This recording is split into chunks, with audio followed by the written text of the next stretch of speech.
Takže čau lidi, dneska jsem našel hru, která se zdá úplně normální. Pojedete tam vlakem, nejspíš tam asi budou přejezdy. OK, co to vytvořil? No, nejspíš tam asi budou přejezdy, ale tahle ta hra není normální. Hrál jsem ji v off-screenu a teď jdu ji vám ukázat. Dobrý. Jo, a docela dlouho trvá načítání. Tak si počkáme. Možná se dojdu mezi tím napít. Taky možnost. Jako, ale to je fakt petardu dlouhý, jako. To je fakt nemožně dlouhý. Jako. Yes, join server, pojď. Join server. Yes. Jo. Asi, jo, dobrý, už se to načítá.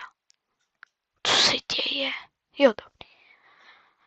A já vám řeknu, ona je ta hra rozbitá a já vám řeknu, jak vypadá, jako pozemně třesení. Takže tady máme přejezd pozemně třesení, který rozpadl a pořád funguje. Tady si ho můžeme i pustit.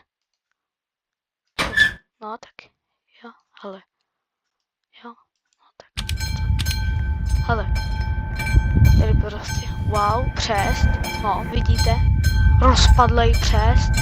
To není všechno, tam jsou ještě další. Já bych sem teda jel vlakem, ale když tady je zemětřesení, tak asi úplně ne.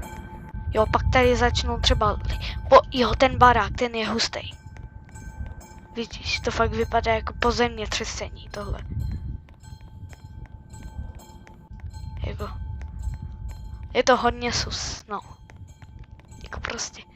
Ale ne, ale jako, to by fakt měli pojmenovat železniční simulátor země. Proč tady krev? Ne, já jsem myslel, že už pro mě to jak hitlo. Co se děje? Ne, nemusím se resparnovat. Ne. Řekl jsem to trošku blbě, tak nevadí. A jdeme se kouknout na další přejezd. Železniční precestí, nebo jak se to říká slovensky. Jo, to jsem viděl, já jsem to jenom dělal, jakože jsem divný. Snad věděl, kde jsem to hrál. Jo, tak úplně normální. Typnu si, že tady bylo VUD ten přejezd. Nevím. Jo, tak jo, ještě tady ten červený blok, co zapíná přejezdy, ještě tady spadl, OK, nebo jestli to tam tak blbě dal ten, co to je. Co tam skákal? Jo, další rozpadlej barák. To jsem potřeboval vědět. A další přejezd. Jako ne, počkej. Jako, ale jako vysvětli mi, jak tady drží ta závora. Jako na téhle tyči, která ještě levituje. Jako, tady nevím, jako, co to je, jako, jestli je to ten nejnovější, já nevím, co to je za jo, dobrý. Tady jsem to skončil, tady už jsem byl ne, to je ještě dál. Jo. Jako to je docela nelogický, protože když chce někdo rovně, tak musí stejně čekat, takže jako docela no logik, bys to měl dát sem. Jo, tohle je nový ážitko. No a zase závory, postižený.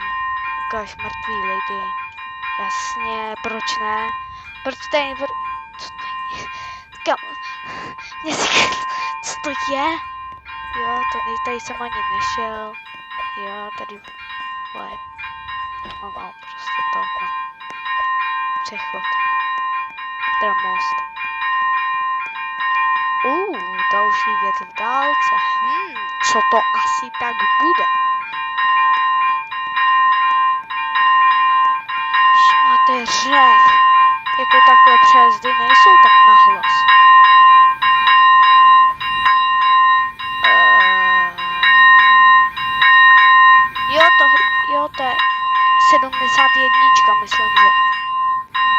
to poznáš tady podle té bedny a tak no. Jo, tak tu stanici taky zasáhlo zemětřesem. Tady by jsem se docela bál být.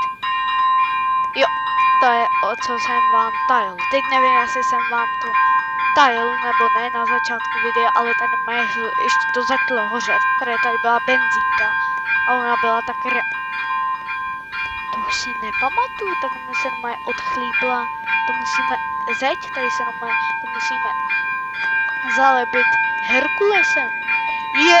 Tak tady to hodně zasah. Můžeš mi vysvětlit, proč je tady nahoře kříž? OK, tady bych jsem úplně nechtěl bydlet. Jo, a do toho ohně ten tě nezabíjí, ani nehoříš. To byla šelka? Jsem si to myslel. Včera nebo kdy to bylo. Jo, to je nějaká pizzerka. Na tý jsem se koukal, vidíš tohle? Vypadá to celkově jako restaurace. Nebo nějaký Mexiko. Vidíte, nic mi to nedělá. A teď najednou, když jsem začal umírat nebo hořet. Ne. Lidl. Jo, a tady už jsem to líbl, anebo ne. Ne, nepůjdu. Tam je obří obchodák. Nehodlám tam jít jako vůbec. Nechce se mi. Jako to prozkoumá, jako je to sice hustý. Jo, to můžeme jakoby natočit. Šel jsem do Lidlu v zemětřesení. Jo, to natočím. Jo, teď bude tenhle ten den, kdy se na to díváte, tak celkově jako hodně dní jako bude prostě. Bude jak se tomu říká, jako videí hodně. Celkově bude. Takže jestli se vůbec na mě koukáte, když jsem... Jo, tak je to asi rozbitý. Aha. Gameplay pauzit. Jo, aha.